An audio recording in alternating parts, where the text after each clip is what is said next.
இன்றைய இனிய நாளில் முத்தமிழின் சிறப்பை பற்றி ஒரு சில விஷயங்களை பார்ப்போம். நம் தமிழ் மொழி உலகிலேயே இளமையான, என்றும் இனிமையும் இளமையும் உடைய நம் மொழி தமிழ். இதில் இயல், இசை, நாடகம் இந்த 3 வடிவிலும் ராஜா என்ற ஒரு சொல்லை வைத்து நாம் இப்பொழுது அதன் சிறப்புகளை பார்ப்போம். இப்போ ஒரு அரசன் என்றால் ஆளுமை வேண்டும். அதற்கு துணிவு, தூங்காமை, கல்வி அறிவு இந்த 3ம் இருப்பவரே ஒரு தகுதி வாய்ந்த அரசனாக இருக்க முடியும். அப்போ இயல்பாக சொல்கிற விஷயங்கள் இயலில் வந்து விடுகிறது. இப்போ ராஜா என்பதற்குரிய விஷயத்தை பார்த்தோம். இயல், இசை. அடுத்தது இசையை பற்றி பார்ப்போம். நம் தமிழ் திரைப்படத்தில் ராஜா என்ற ஒரு வார்த்தையை வைத்து பல அற்புதமான பாடல்களை நாம் கேள்விப்பட்டிருக்கிறோம். ராஜா ராஜாதி ராஜன் இந்த ராஜா, கூஜா தூக்காதே வேறு எங்கும் கூஜா,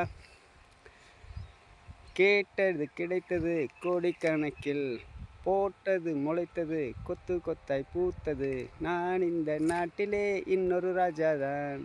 இப்படி பல பாடல்கள் வந்துள்ளன. ஏத்தி ஏத்தி ஏத்தி நெஞ்சில் தீயை ஏத்தி, மாற்றி மாற்றி மாற்றி நெஞ்சில் ஸ்டைலை மாற்றி, சூதுவாது தெரியாது சுத்த தங்கம் ராசா, சுத்தபத்தம் கிடையாது முகத்தை கழுவு ரேசா, நான் ராஜா ராஜா என் பேட்டைக்கென்றுமே ராஜா, ரோஜா ரோஜா என் சாலை எங்கிலும் ரோஜா. இப்படி பல பாடல்களை இசை வடிவில் நாம் கேள்விப்பட்டிருக்கிறோம். அதை பாடும் பொழுது எப்பொழுதும் நமக்கு ஒரு மகிழ்ச்சியை தருகிறது. இயல், இசை, நாடகம். நாடக வடிவில் மகாகவி பாரதியார் வாழ்க்கையில் நடந்த ஒரு சுவையான அந்த இன்ட்ரெஸ்டிங்கான விஷயத்தை தெரியப்படுத்துகிறேன். அதை ஒரு நாடக வடிவில் நாமே நடித்து காமிக்கலாம். அது பற்றியே பார்ப்போம். ஒரு முறை எட்டயபுர ராஜாவை பார்ப்பதற்காக மகாகவி பாரதியார் அவருடைய அரண்மனைக்கு எட்டயபுரத்திற்கு செல்கிறார். அவரை பார்த்தவுடன் வரவேற்கிறார் ராஜா. ஆனால் ஒரு கவிஞருக்குரிய முறையான வரவேற்பு அங்கு மகாகவி பாரதிக்கு கிடைக்கவில்லை. ராஜா அமர்ந்திருக்கிறார். அவருக்கு சமமான சிம்மாசனத்தை கவிஞருக்கு ராஜா தரவில்லை. சாதாரணமாக பேசிக்கொண்டுள்ளார். மகாகவியை ஒரு சாதாரண குடிமக்களைப் போலவே நடத்துகிறார். இதை அறிந்த மகாகவி அங்கே இருக்கிற ஒரு ஆசனத்தை, ஒரு சேரை எடுத்து மகாராஜா அந்த ராஜாவுக்கு பக்கத்திலே போய், நீங்கள் நாட்டுக்கு ராஜாவாக இருக்கலாம், நான் பாட்டுக்கு ராஜா, ஆகவே தொழிலில் நாம் இருவரும் சமமே என்று சொல்லி அவருக்கு பக்கத்திலே சமமாக உட்காருகிறார்.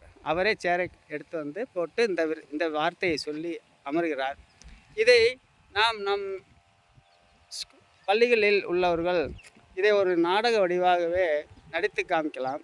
அதில் தமிழின் சுவை அமைந்துள்ளது. நீங்கள் நாட்டுக்கு ராஜா, நான் பாட்டுக்கு ராஜா, இருவருடைய தொழிலும் ஒன்றுதான், சமம்தான் என்று சொல்லி சமமாக உட்கார்ந்து ராஜாவுடன் மகாகவி பேசுகிறார். இது ஒரு இன்ட்ரெஸ்டிங்கான ஒரு நிகழ்ச்சி. இன்றைய தினம் இயல், இசை, நாடகம், ராஜா என்ற தலைப்பில் தமிழின் முத்தமிழ் மூலம் இதை நாம் பிரித்து பார்த்து அறிந்து கொண்டோம். ஆகவே தமிழ் தமிழ் தமிழ் தமிழ் என்று சொல்லும் பொழுது அமிழ்து என்ற வார்த்தை தானாகவே நம்முடைய மனதில் ஏற்படுகிறது. இந்த இனிமையான அனுபவத்தை நீங்களும் தினமும் தமிழில் உள்ள ஆழமான இயல், இசை, நாடக, இலக்கிய விஷயங்களை கற்று அதனுடைய